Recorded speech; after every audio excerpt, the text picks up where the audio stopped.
Hi, I'm Julie Hartley, registered dietitian, and I get this question a lot, so today I hope to clear up any confusion. Which is better for me to add to my diet, sea salt or keep using regular table salt? Well, first I just want to start by clearing up a couple of misconceptions just about sodium and salt in general. Sodium is a mineral that occurs naturally in nature. It's one of our body's main electrolytes, so our body definitely needs it. And as a general overall health rule, we want to keep sodium intake under about 2,000 milligrams per day. If you have any issues with your heart or suffer from fluid retention, we even keep that down a little lower to about 1,500 milligrams a day.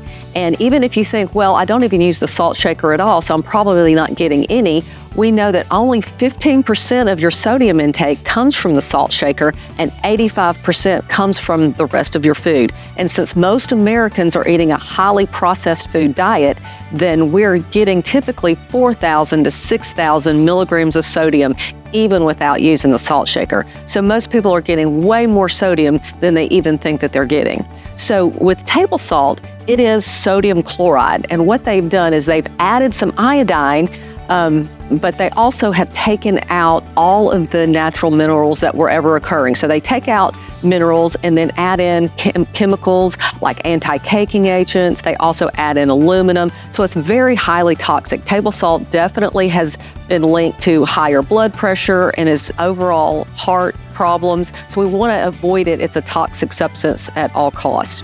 Now, on the scene now is lots of talk about healthier sea salts. And the difference is that sea salts, whether they're a Celtic sea salt or Himalayan sea salt, some of them come from the bottom floors of the ocean, and some of them comes from different types of caves. It depends on where they get the salt. They actually contain still about 10 to 12% of other trace minerals, and the rest is sodium. So in that respect, they do occur naturally in nature. That's different from table salt, so they would be a healthier alternative. However, I do have people proceed with caution. It is still high in sodium, so if you still have issues with your heart or issues with fluid retention, we want to be very careful and still stay within our range of under 2,000 milligrams a day. However, if you're eating a healthy, whole food, plant-based diet, it is naturally low in sodium, so a little bit of healthy sea salts can definitely be a good addition to your diet.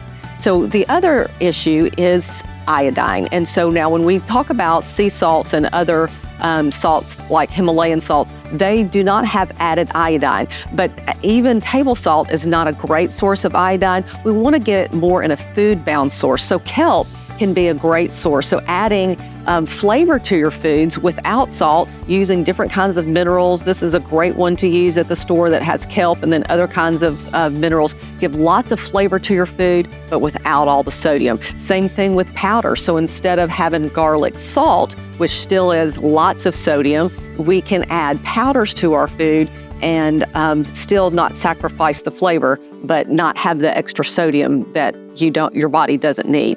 So we want to make sure that we're getting lots of flavor for our food, but without all the sodium our body doesn't need.